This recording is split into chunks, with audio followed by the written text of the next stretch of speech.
Hey everybody, Andrew here. I'm with Dr. BJ Leeper, who's a coach. And what I'm here to talk about is how to train across different environments and avoid injuries.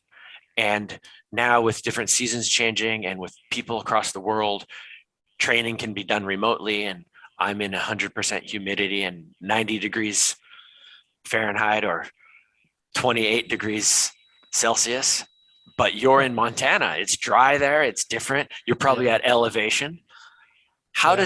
How do you deal with different conditions and climates with your athletes? I'm a physical therapist, and that's my background. And so, having that background, I've always approached coaching from that injury risk predisposition. How can we mitigate injury risk and help minimize it?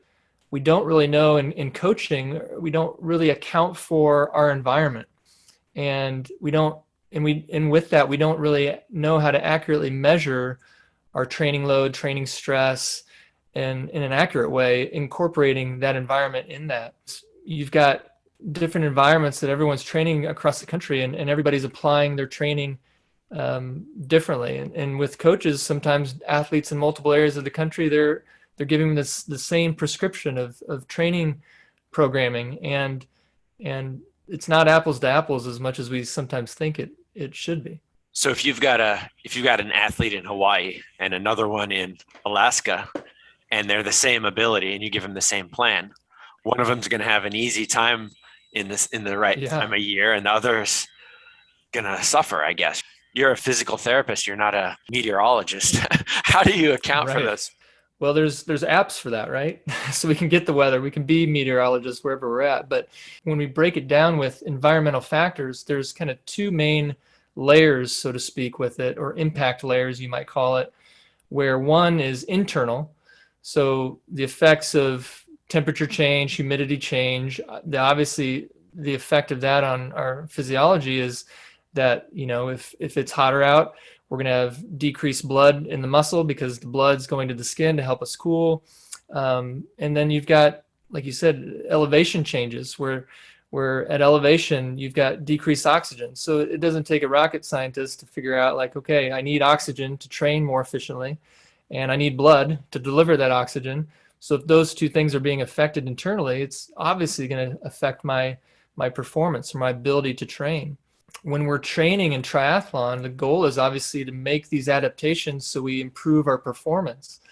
And if you've got, if you're running, and let's say your running threshold is a 7:30 pace, and your workout calls for a 4 by 8 minute at 7:35 pace, and with a minute rest in between, but you go out and it's 90 degrees and 90% humidity, like, you're going to be hard pressed to get maybe two of those intervals done, and the adaptation you would be getting from that workout isn't even accomplished. But in another situation of that same prescription, if you were at 50 degrees and 30% humidity, you could easily achieve that and get the full benefit of that training. So there's that internal factor that's obvious. And then the second one is the external factors. So, at elevation, it kind of goes on both factors. Elevation can definitely decrease oxygen, but if you're riding really fast on your bike at lower density air, you might be going faster depending on how fast of an athlete you are. You have to take in consideration wind when you're training, the terrain, obviously the elevation of what you're You riding. said there are apps for that, but how can you go out to each of your individual athletes and say, "Hey, I looked on the weather channel and it's going to rain Right, today. Why don't you, you know, do Zwift, or why don't you turn the air conditioning on because it's hot when you run in your right. gym treadmill?" Like, how can you do that? You can't babysit them.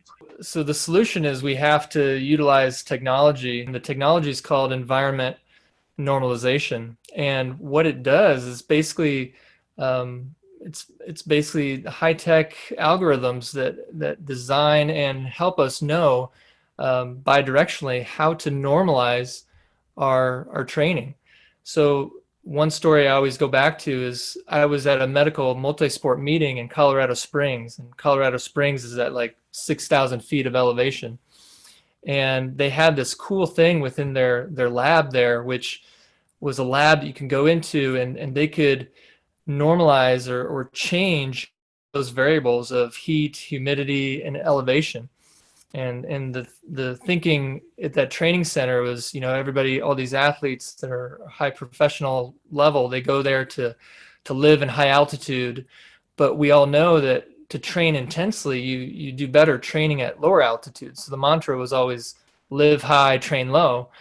And so what these guys would do if they had to hit a high interval set where they're pushing higher, faster paces that are harder, they would have to go into this lab and they'd dial in the lab for, like, they'd be training at sea level. And I I remember see. thinking, So they turn the dial. It's yeah, like, give me Kona. yeah, they basically change it, and they could dial up, high heat, humidity, whatever training variables you wanted. But I remember thinking, how cool would it be if you could take every athlete you work with and set a baseline of sorts, bringing them into the lab and setting a baseline where, okay, at sea level and with no elevation and a perfect temperature day, what would an FTP test look like on the bike or on the run? And in essence, that's what environment normalization has done.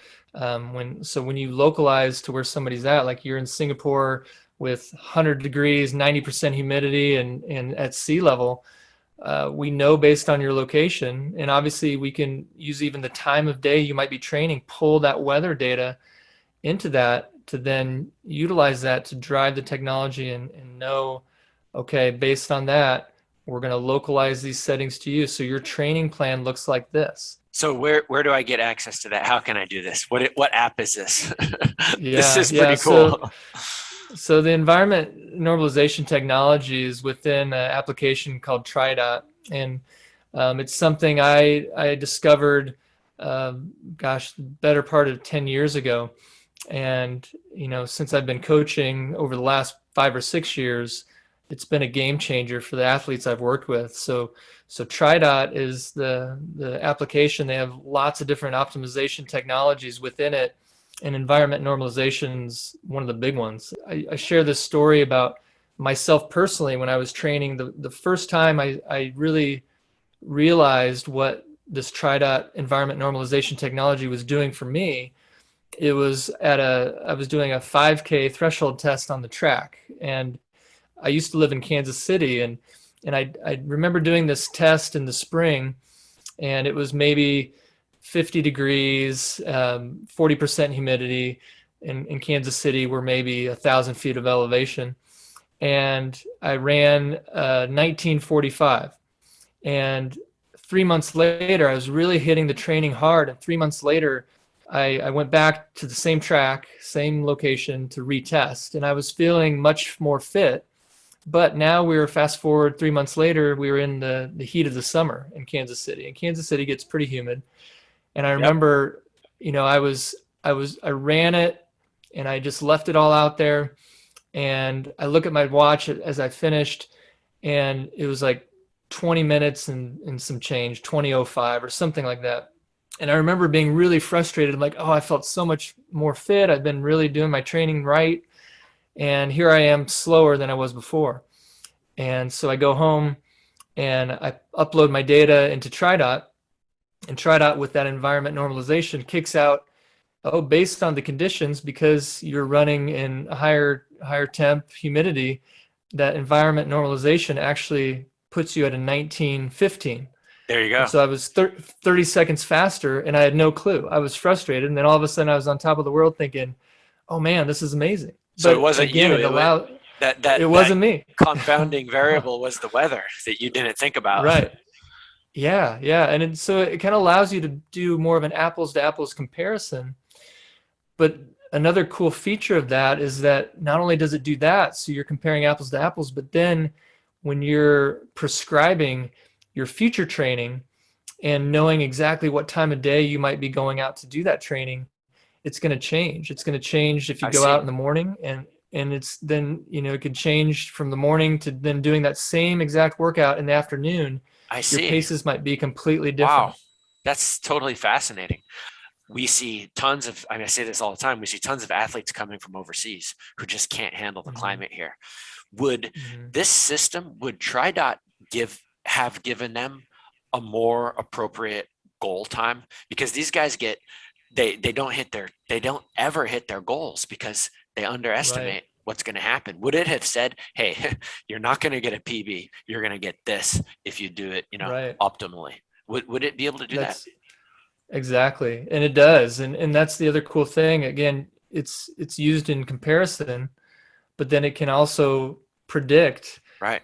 future times. And there's features that TriDot's using now. There's a technology or new application they're using called RaceX, and it does just that, where it's applying that technology to predicting appropriate race times based on your location. So that bidirectional approach with the technology, where you take the data in, Right. you normalize it, and then once you've normalized it, then you can quote unquote localize it to whatever area you're planning to race, and you can get that down to the T of exact topography of the course you're going to be riding, the time you might start the swim, so you'll know the exact temperature, humidity of the day, even forwarding through the bike where you're going to be biking at a different time of day where there's going to be more heat.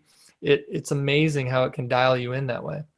That's pretty fascinating. So not only can it retroactively take your prior times and then recalibrate it to what it would have been at your baseline, but it can predict what you should do. And I think mentally Right. that's a big deal, because people when they don't hit their they don't hit their times, it's a Right. tough emotional thing to deal with. But if you Yeah. have it telling you, hey, this is what to expect, it might be a bit easier. Yeah. Thanks a lot, BJ. I think it's super exciting. I'm gonna have to check it out myself. Where can I go? Just to try.com? Yeah, yeah. Check out TriDot.com, and the technology's there, and they've got some cool features now with their RaceX applications. So again, even if you're not training with TriDot, but you want to see how fast you could be for a certain race in triathlon, there's features within RaceX that allow you to do that. I see. So anybody can go in there and sort of get a prediction. Right, right. Excellent, BJ. Thanks a lot. And if you guys thought this was useful, or if you thought it was interesting, please subscribe, and we'll bring you more cool content about triathlon, and hopefully we can get other experts like BJ on.